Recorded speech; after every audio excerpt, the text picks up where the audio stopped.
back. Facebook? Interwebs? I don't know. Take your pick.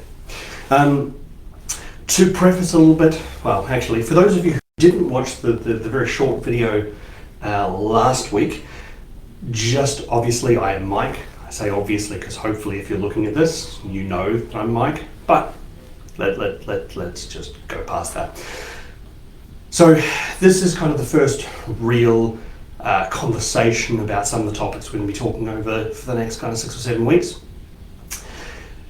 What I want to preface is I'm going to try and keep my eye just in case I see comments, if people are asking questions or anything. If you do ask a question and I don't see it, sorry, and I'll try and answer it next week. But yeah, if it suddenly like bounces up and flashing red lights, then I'll probably see it. Otherwise, who knows?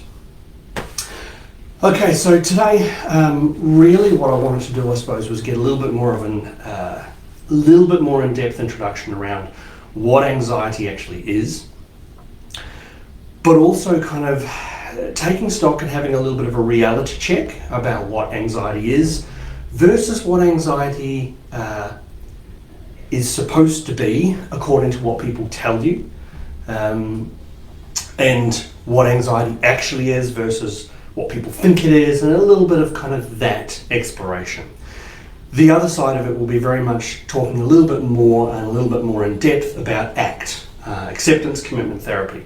So the kind of model that we're looking at over the next few weeks as we talk about this.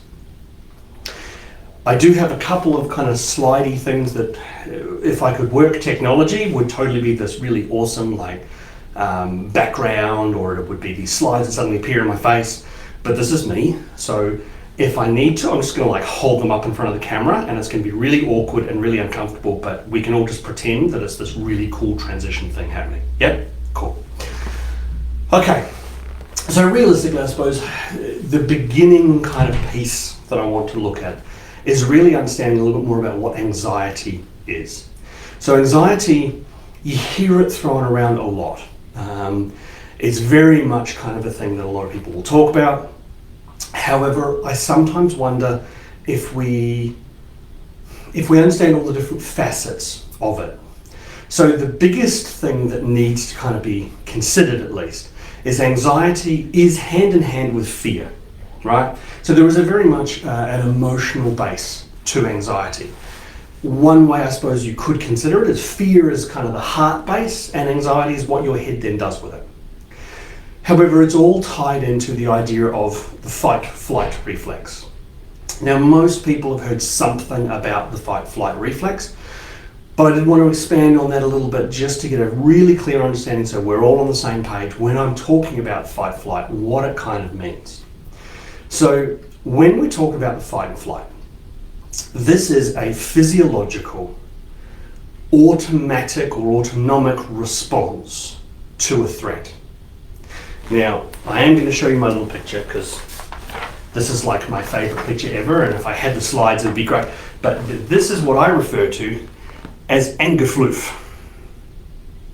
Now, I could make it way more serious, but where's the fun on that?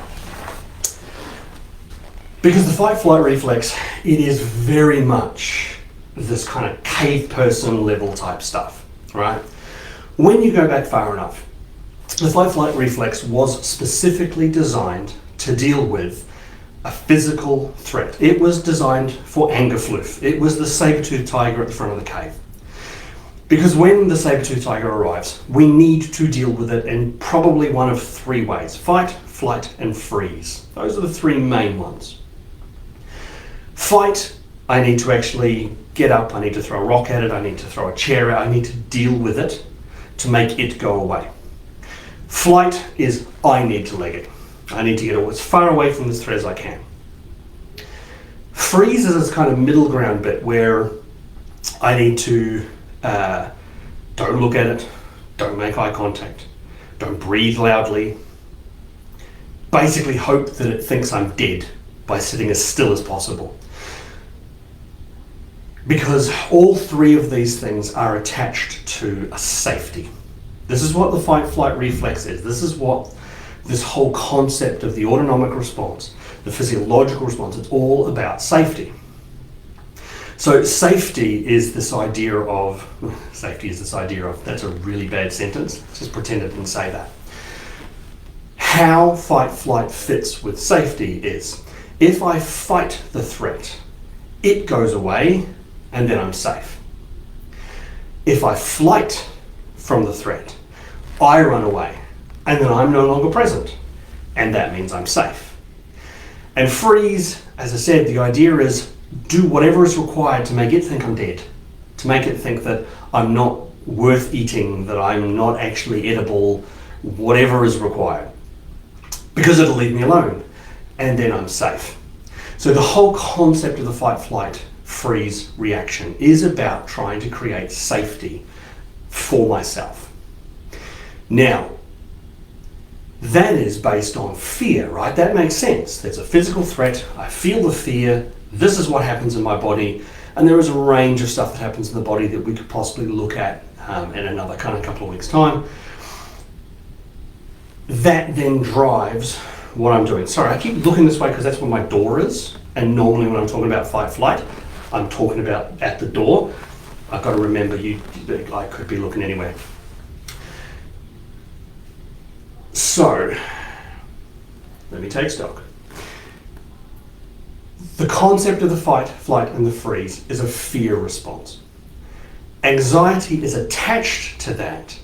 However, it's more a fight, flight reaction to a yet to occur threat. And that's where we talk about fear is very much this kind of physical, this emotional side of stuff. Anxiety is much more up here. So when we identify something that could be a threat, our body still responds in the same way. Our body still responds with the fight-flight reaction. So to talk about physiology, the kind of physical stuff that happens a little bit, I may as well do that now. So when we have this response, there's a range of things that happen in the body, and you will have noticed a lot of these. For example, butterflies. Everybody has experienced butterflies at some kind of time. Butterflies is actually the physical sensation of the blood leaving the digestive tract, because you don't need to digest food when you're either fighting the saber-toothed tiger or running away from the saber-toothed tiger. Your heart increase, sweat increase. So heart increase is obviously to get the blood out to kind of the major muscle groups. Sweat increase is actually to open the cooling system in your body so that you can actually run or you can fight, whatever is required, and you're not going to overheat. A lot of people will experience things like tunnel vision. Well, tunnel vision is when I'm dealing with a threat, I need to focus on that threat. What's the other things? Oh, there's everything like you might even find your eyes dilate, so the kind of pupils in your eyes dilate, and that's actually about light sensation. It's about if they dilate, the dilation of your eyes increases the receptors of light, so you're more aware of shifts in kind of your environment. Anybody ever had the experience of having the hairs on the back of the neck stand up? Hairs on the back of your neck standing up is actually it's a system that your body does to try and detect minute air fluctuations behind you. So if a predator or something is behind you and the hairs on the back of your neck stand up, they actually detect kind of air movements behind you. So all of these kind of things that we do, they are all designed to allow us to fight the threat, to run away from the threat. When we experience anxiety, we have the same experience. When our mind decides that there could be a threat, or there is something happening soon, or it might happen soon, or any of those kind of combinations that the human brain really good at doing, right? We will feel the physical experience of the fight-flight experience. The issue with it is there is no perceivable threat, and that's where the anxiety really kind of gets complicated. Imagine, if you will, I often refer to what I call the mind-body loop. When I have anxiety, there's something that's going on, my brain has decided there is a threat. Now, whether that threat is public speaking, whether that threat is a large group of people, whether that threat is a different location that I'm not aware of, whether that threat is a performance-based thing, whatever the threat is, my head starts to ramp up. My head starts to kind of roll, the little hamster on the wheel in there starts running, and it starts getting worried about that.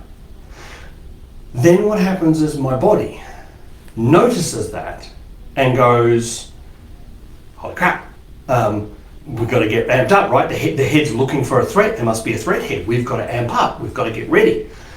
You feel all that kind of physiology, the heart increase, the temperature increase, all of that kind of stuff happens.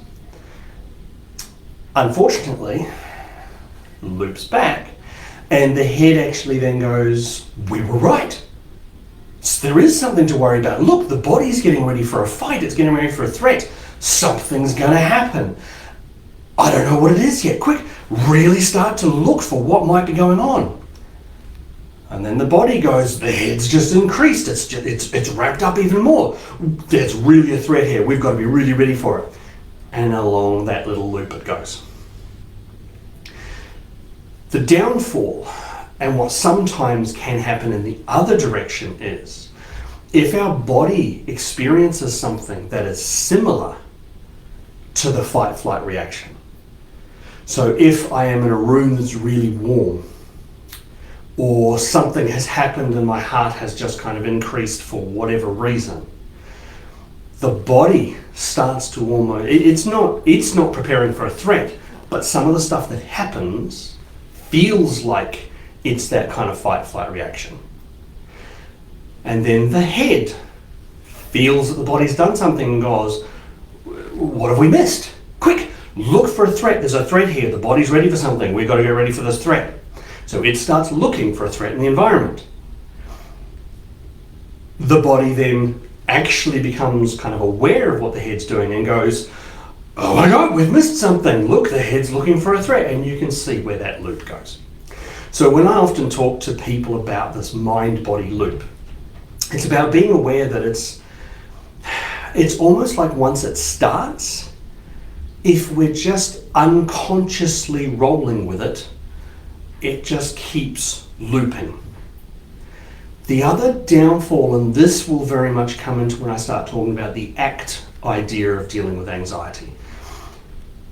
When we start to really focus on what I'm feeling or what's going on in my head, and that focus can either be, I really pick it apart and I really try and understand it and I really get wrapped up in it, or I really try and push it down and I really try and pretend it's not there and I do everything I can to avoid even thinking about it. Once our focus goes into either that anxiety in our heads or that fear autonomic response in our bodies, it actually gives it power. The more we focus on something, the more power it has, the more likely it is to actually occur, the more attention it feels that it's got, and it builds up to that.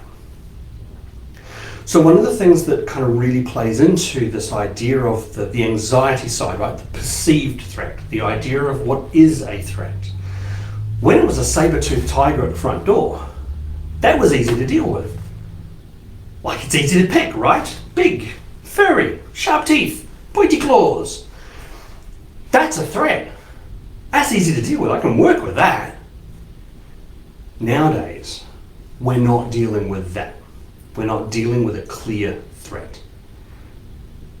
In the current age, we are dealing with time constraints. We are dealing with performance pressures. We are dealing with expectations. We are dealing with judgments, either self-judgments or judgments from other people. We are dealing with a lot of amorphous, smoke and mirror nothingness. And that really complicates our brain. It really confuses it. It finds it really difficult to then work out what is a threat and what is not a threat. And unfortunately, that's where that mind-body loop really starts to take over. Because if I can't identify the threat, but I've done just enough that my body is now responding like there is a threat, now my head goes looking for threats. The more attention I put into this to either repress it or to really search for it, the more impact I get. One of the things around anxiety we've got to be really careful with is what we think it means versus what it actually means. And so there are a couple of different kind of myths that I think that are out there around anxiety. For example, and this one, I don't know if this one is a particularly strong myth, but it's certainly a little bit of stuff that you hear, which is this idea of, is this like a genetic, biological thing? Is this something that, my parents had some anxiety and so I have anxiety? Or is this the environment in which I'm in? Honestly, I don't know which side of the myth. Well, I don't know which side is a myth, pardon me, and I don't know what side I come down on it. Generally, I am much more of to backstep a bit, you possibly have heard this described, or this argument, as the nature-nurture debate. How much of this is genetically coded, how much of this is from birth, and how much of this is our upbringing, how much of this is the things and the people and the places around me. Now, I generally am much more strongly attached to the nurture side than I am the nature. I am more likely to go looking for environmental causes. I'm more likely to go looking for the context, the situations, the events, the things, the people, the interactions, than I am to go to the genetics, the biological component.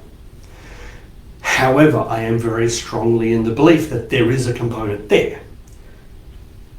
And so I think sometimes the myth maybe that's in this is almost that it's this biological thing, it's just there, I can't do anything about it, it is what it is.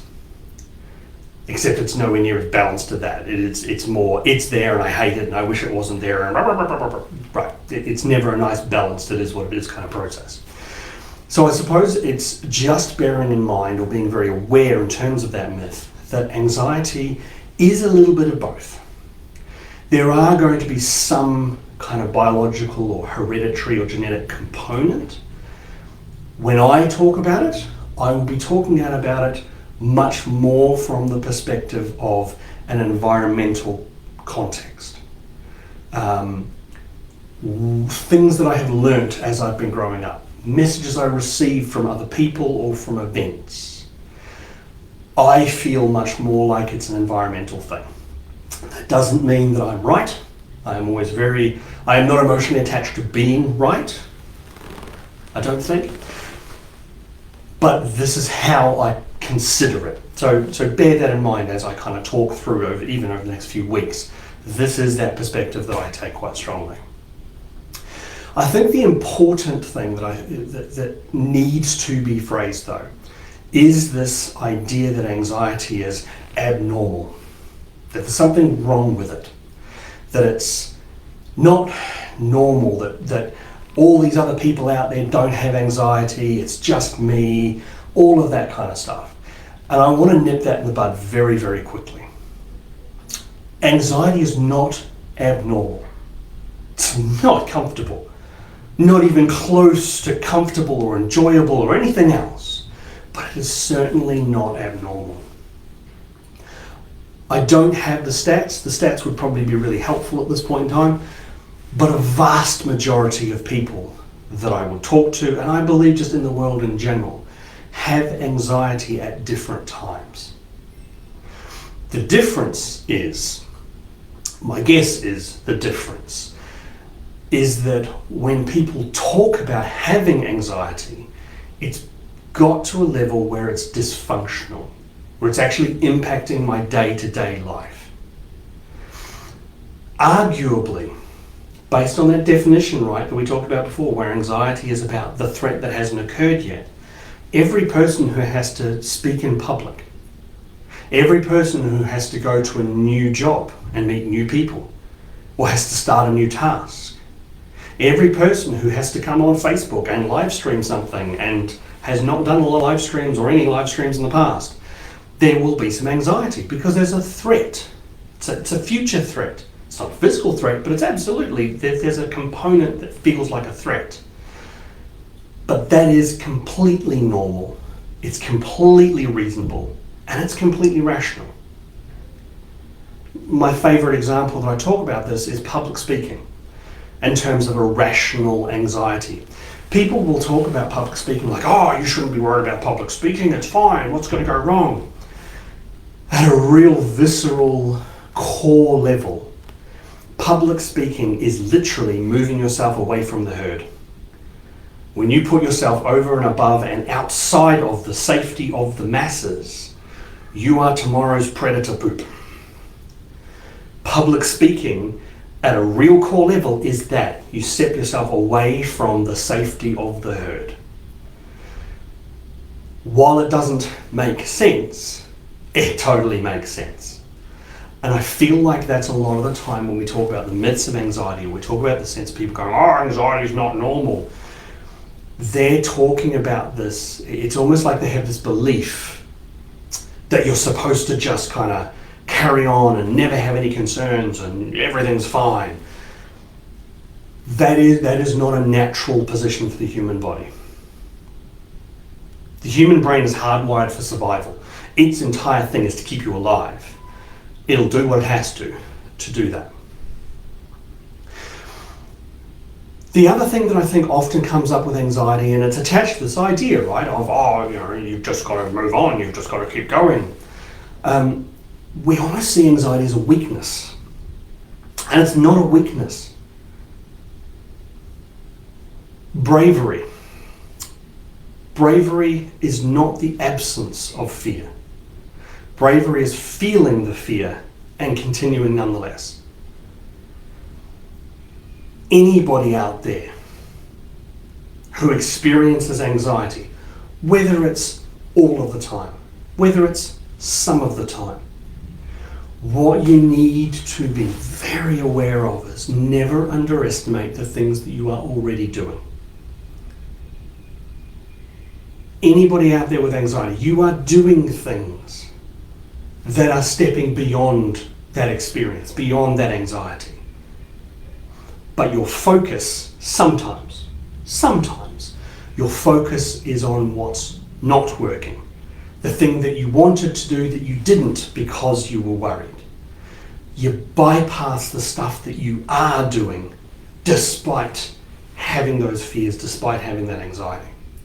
I would guarantee every single person out there who is experiencing anxiety, you are doing stuff in spite of your anxiety.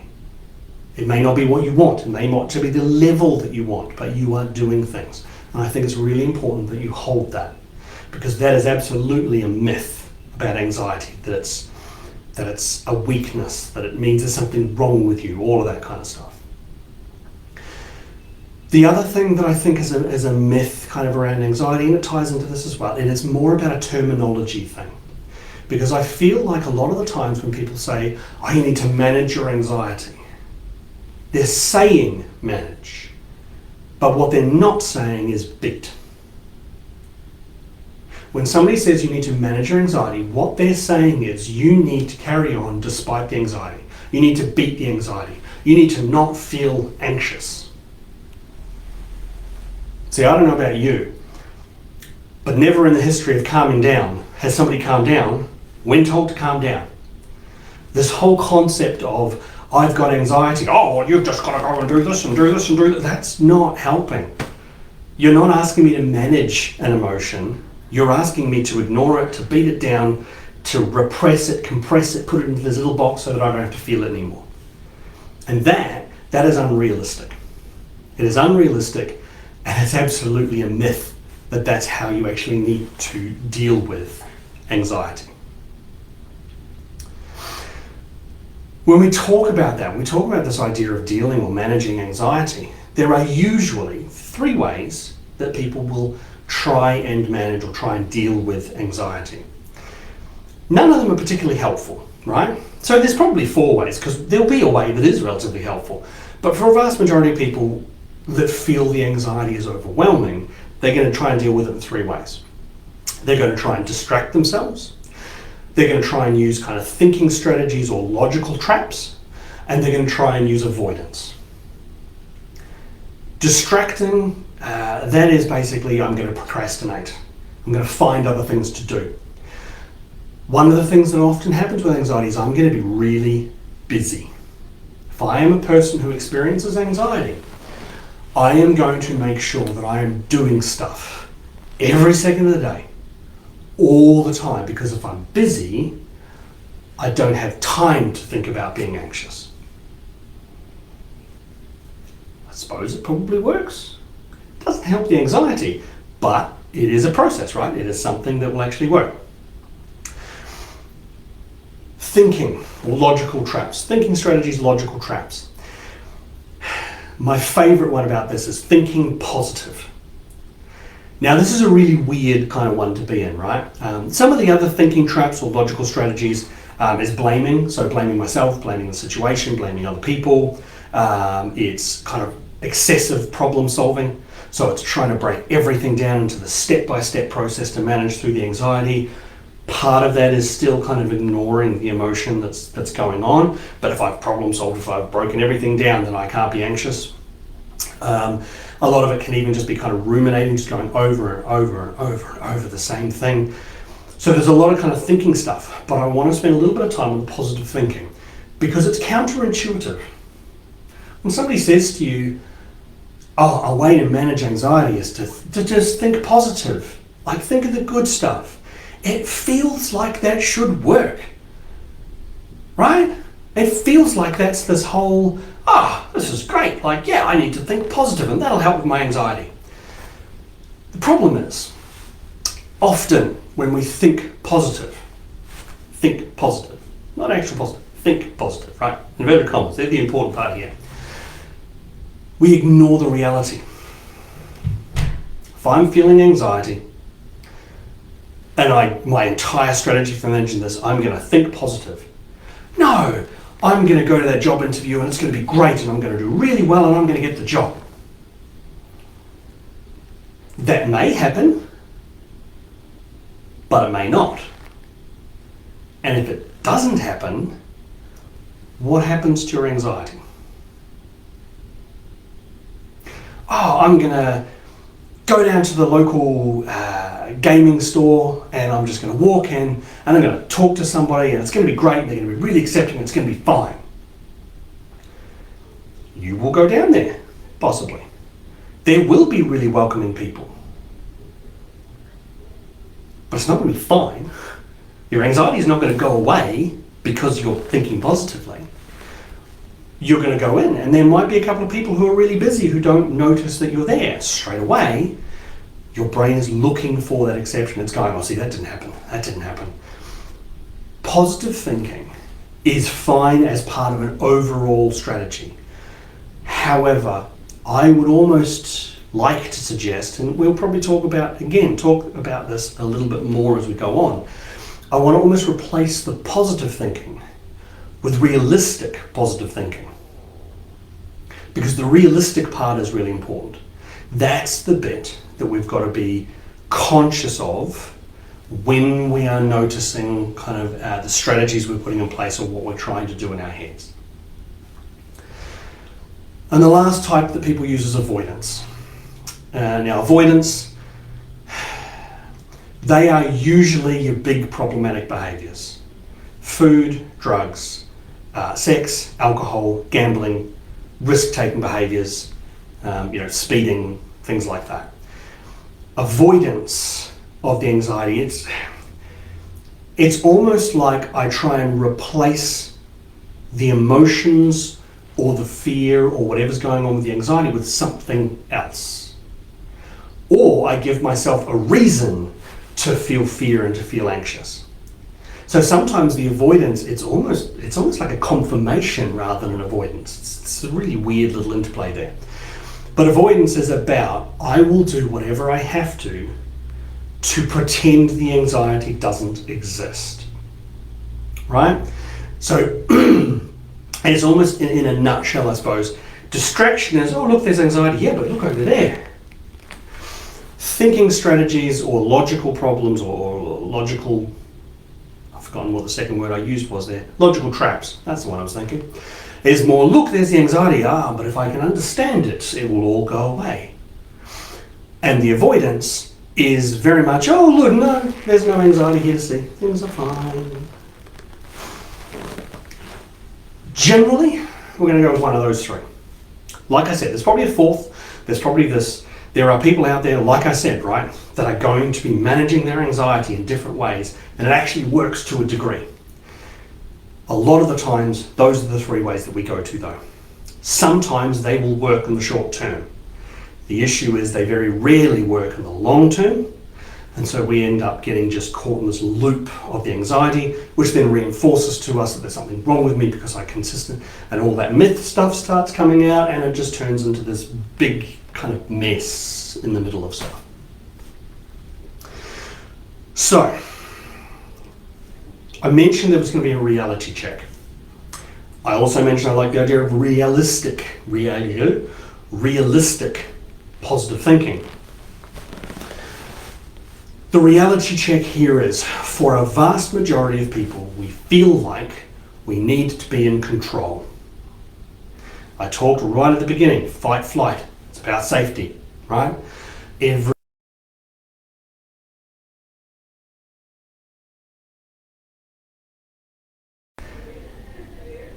One of the easiest ways to feel safe is to control.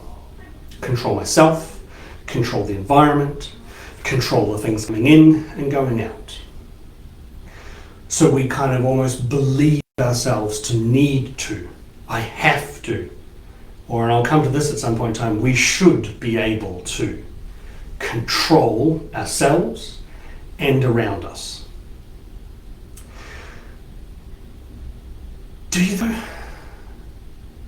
Even more along lines, can you though? Now, I don't know about you, but my argument, my experience is there's actually very little that I can control. I can have a lot of influence, or, as my aforementioned 12-year-old, a little bit of influence, but I can have influence on things. But can I actually control them? Look around you, wherever you are at the moment. Look around everything around you and work out what can you 100% control right at this moment. Because the one thing that you will be able to control within reason is your behavior. It's what you do. That's about it. Oh, but I can control my thoughts. No. You can control what you do with your thoughts, and that'll probably come up later as well. You can control how you react or how you respond to certain thoughts, but you can't control the thought that arrives. Oh, but I can control my emotions. Nope. Again, you can control how you respond, how you react, what you do with that emotion. But guess what? That emotion just arrives. I can't decide to be happy one day. It's not how that works. I can get up, I can remember all the things that make me happy. I can plan a whole heap of stuff that's going to make me happy during the day. It's going to be all the things I enjoy doing. But I can't control that happening. The minute I walk out that front door, the minute I get out of bed, I'm in a position of being able to influence everything around me. But I can't control that kind of stuff. And this is the reality check. This is the thing that we need to be able to at least consider. What can I actually control? Because if you spend a lot of time telling yourself that you need to, or you should be able to control yourself, people around you, whatever else, you're constantly going to be feeling like you're not doing a good enough job. And that is going to absolutely feed the anxiety. And it's going to feed that sense of fear, that sense of not having control. And not having control means not being safe. And not being safe means, and away your head runs.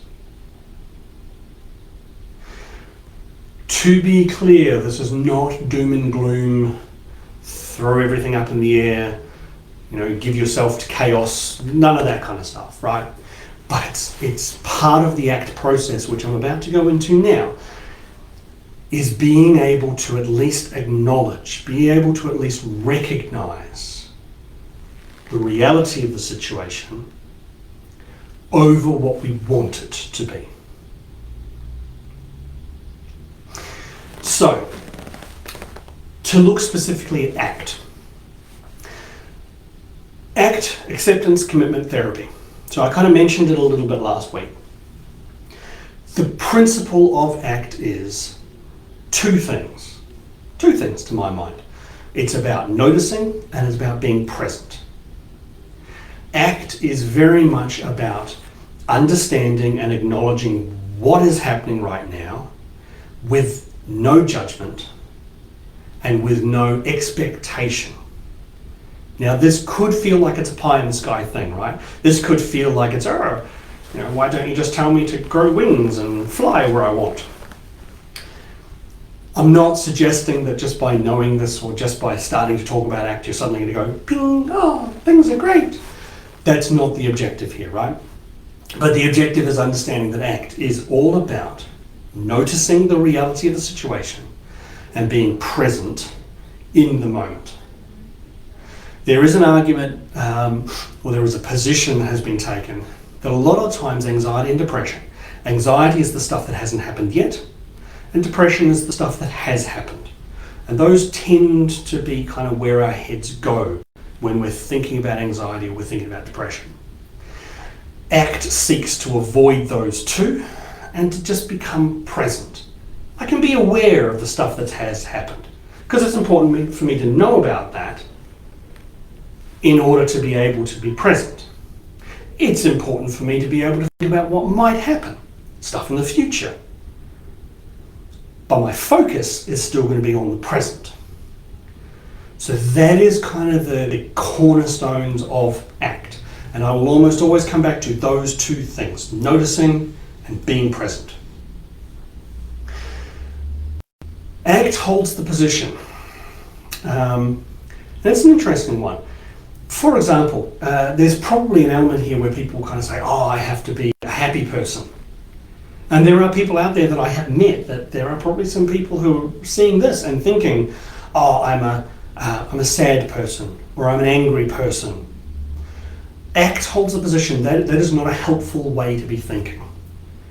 To consider myself a happy person, it's almost unhelpful, because if I am a happy person and I'm not happy, something has happened and I'm not happy, what happens to me? Who am I? Now what do I stand for? Who am I? What do I make of myself? What do I believe in? If I'm a happy person and currently things are a bit naff and I'm not feeling happy.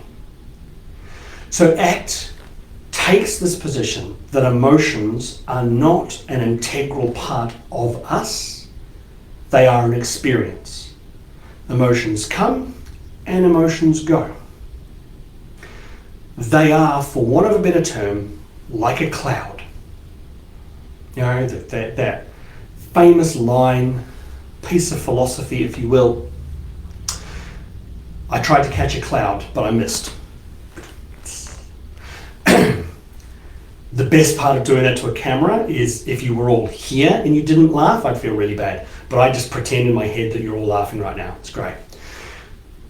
The idea, though, is you can't hold on to a cloud. Likewise, you can't hold on to an emotion.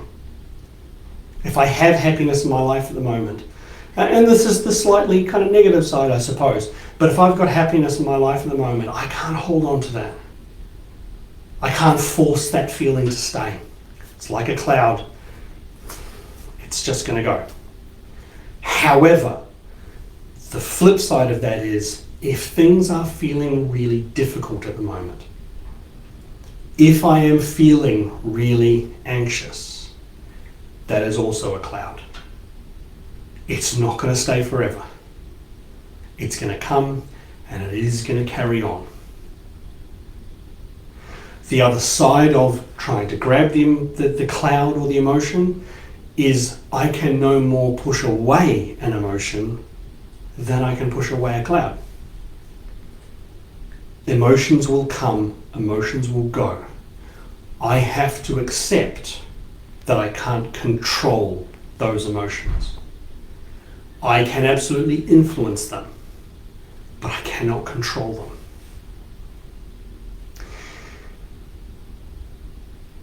ACT encourages living alongside an emotion.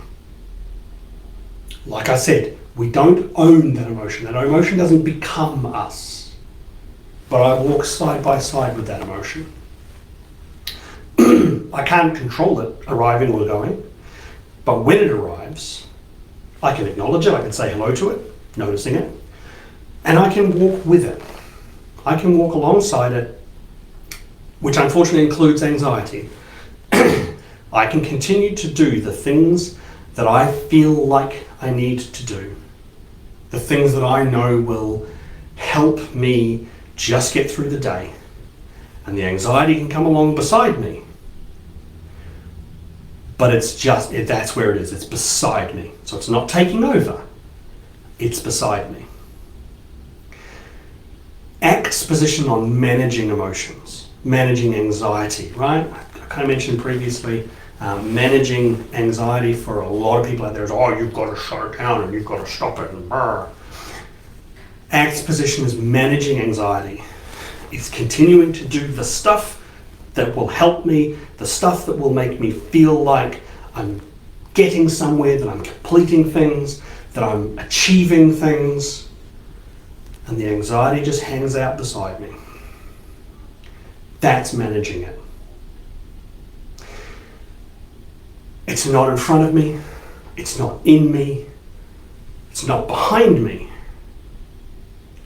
It's just there. It's hanging out beside me.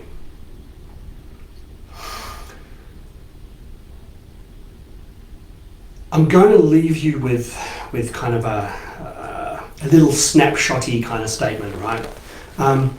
Before I get to that though, I would absolutely encourage, if you have any questions, like I said, I haven't been able to really look at what's going on the computer screen because it's down there somewhere. So if you have asked any questions during this, my apologies for not answering them unless I've somehow magically, awesomely answered them. That's a thing. But I will look at any questions that come up over the next week, and in the next week's stream, I'll probably answer any questions that are there. So if you have any questions over the next week, let me know, and I will kind of try and address anything that I can before we kind of start off next week. I'm sure there was something else. I forgot what it is. So yeah, ask questions, by all means. So it just occurred to me there is also a quote that I was going to give as well, but I might leave that. I might come back to that later. Sorry, you literally now get me to watch my hamster running on the wheel, thinking out loud. I'm going to do that. I'm going to try and close actually every week. I'm going to try and close with just like a little pithy kind of statement or a little quote or something that kind of either summarizes or wraps things up, or at least is that little snapshot that you can kind of take away going, yeah, whatever works. So I'll come back to that one later. Today, what I would like to kind of end on this little statement, right? And it is very much about the principle of life, experiencing life. Because when we talk about acceptance, when we talk about ACT as a principle, its entire position is trying to understand, or trying to get us to understand, that it's not about control, that it's not about making things happen, it's not about ignoring things, that it is about living the life as best we can with all of these things around us. Its position is live as you can, as well as holding all this experience. And so the little kind of pithy statement that I'm going to try and end with, I'm going to end with, is life is experience. Life is feeling. Life is not always sunshine, lollipops, and rainbows. And I will leave you with that. So I hope to again talk to you next week, and I will see you then.